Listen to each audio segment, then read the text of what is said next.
Seguramente la remasterización de los dos primeros Shenmue llega forzada por el futuro lanzamiento de la tercera entrega, título del que Sega se ha desentendido, pero que ha ayudado a que la primera y segunda parte de Shenmue estén de vuelta en alta resolución e incluyendo ligeras mejoras para PlayStation 4, Xbox One y PC. Esta no es la primera vez que Sega remasteriza grandes joyas de Dreamcast, ya que durante los últimos años hemos podido disfrutar de Jet Set Radio, Space Channel 5 Part 2 o los Sonic Adventure, aunque sin duda con Shenmue estamos ante el regreso más esperado, ya que hemos tenido que esperar casi 20 años para poder disfrutar de nuevo con esta épica aventura de venganza.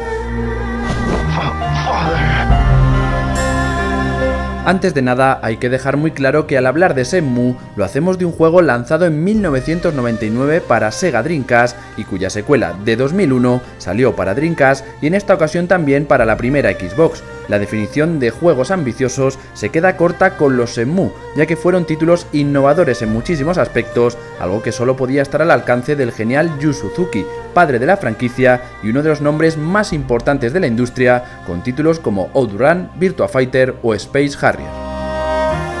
Hoy en día sería muy fácil entrar a valorar aspectos que se han quedado algo anticuados, como las animaciones, una cámara con tendencia a ser incómoda en lugares estrechos o el mismo control, pero hay que ver todo esto con perspectiva y en comparación, en aquella época no había nada ni remotamente parecido. Shenmue, además, no era fácil de encasillar en un único género, sentó un poco las bases de los mundos abiertos, aunque esto hay que matizarlo, pues son juegos lineales en su historia y el primer Shenmue no destaca precisamente por las grandes dimensiones del mapa. Estos juegos también tomaron algo de las aventuras gráficas, del rol, de los simuladores sociales, ofrecían minijuegos, combates con un estilo inspirado en Virtua Fighter y multitud de secuencias cinematográficas. Además, también puso de moda los Quick Time Events, una manera de hacer interactivas las cinemáticas que luego seguirían muchos otros juegos en años posteriores.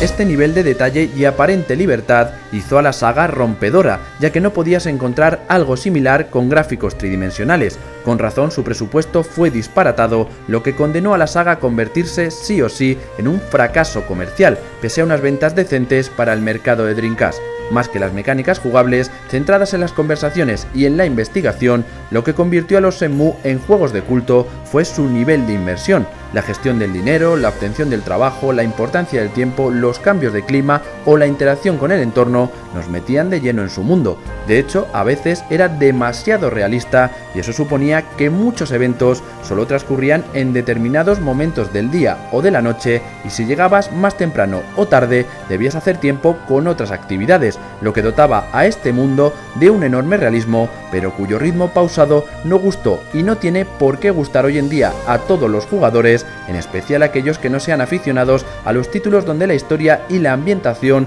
tengan un enorme peso. Por último, hay que admitir que aspectos como el combate han envejecido mal, aunque la narrativa y la investigación siguen siendo muy actuales. También hay que tener en cuenta que ambos títulos no están plagados de los vicios actuales, por lo que no veremos un marcador en pantalla que señale el próximo objetivo y las pistas se recogen en un simple bloc de notas, lo que hace que sea una aventura a la que jugar sin presiones y disfrutando con cada paseo. Sin duda es un título impensable hoy en día, ya que cualquier superproducción va acompañada de acción cada 10 minutos y elementos multijugador, por lo que estamos ante un videojuego de otra época.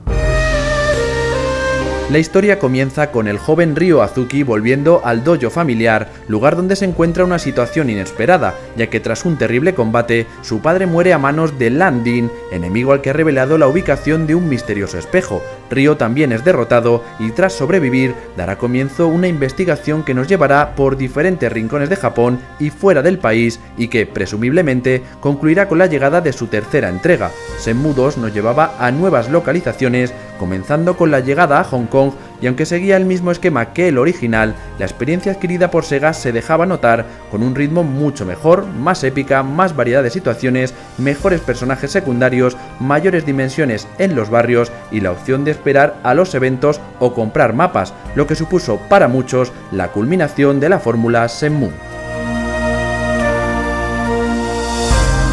La versión de Xbox, que es la utilizada por Sega para la segunda entrega de esta edición, permitía tomar capturas y aplicaba nuevos efectos gráficos, aunque curiosamente ya en su lanzamiento empezó a recibir algunas críticas por un apartado gráfico que se iba quedando anticuado en comparación con los juegos más punteros de las otras consolas de 128 bits. Eso sí, artísticamente, Shenmue 2 superaba al primero y seguía siendo todo un portento, sobre todo si tenemos en cuenta que compartió años con PlayStation y Nintendo 64. En este sentido, la remasterización de estos dos Shenmue es muy básica, más propia de lo que se hacía hace una década con los primeros remaster, donde apenas se aplicaba una subida de resolución. It's a Hong Kong greeting. Whoa, really? También hay algunas diferencias técnicas respecto a los originales, como activar o desactivar el efecto Bloom, algunas texturas de mayor calidad y tiempos de carga reducidos. Por otro lado, y como ya se había anunciado, esta conversión utiliza marcas ficticias en lugar de las licencias que tienen en Japón, y se mantienen los 30 fotogramas por segundo, ya que muchos juegos clásicos están programados con esta velocidad y no es fácil doblar la tasa de imágenes por segundo sin crear nuevos errores, por lo que no es una cuestión de simple potencia.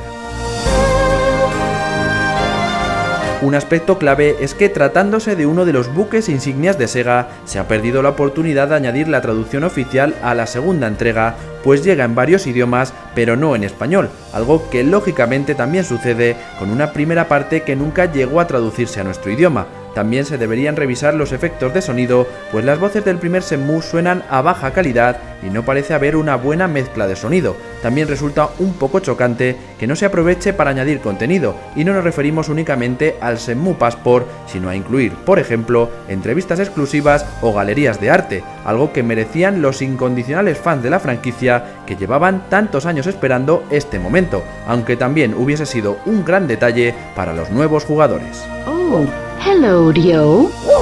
That day of the incident, did you see some men dressed in black suits? Pero no todos son malas noticias. Esta edición incluye las voces en inglés, con una interpretación eso sí muy mejorable de Ryo, y en japonés, ayudando a aumentar la carga emocional y a dotar de mayor profundidad a la ambientación asiática de las historias. También podemos jugarlo en formato panorámico, 16:9, si bien pasa al original de 4/3 durante las cinemáticas. La interfaz también se ha rehecho para adaptarse a las nuevas resoluciones y evidentemente ambos títulos tienen un sistema de logros y trofeos que puede ser un gran incentivo para exprimir al máximo ambos videojuegos. Damn, the money's gone. A principios de siglo, los Shenmue dividieron a los jugadores entre aquellos que amaban la genialidad de Yu Suzuki y los que lo consideraban el tedio convertido en ocio digital, definido en su momento como un simulador de perder el tiempo. Pese a las opiniones dispares, es innegable que ambos títulos tienen enormes virtudes, ya que casi 20 años después siguen siendo recordados como auténticos clásicos.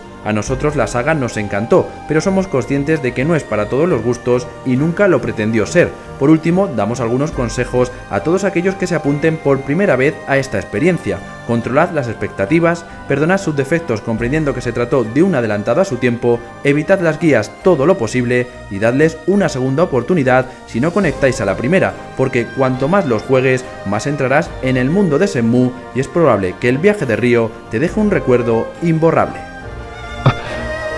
No. Father! No!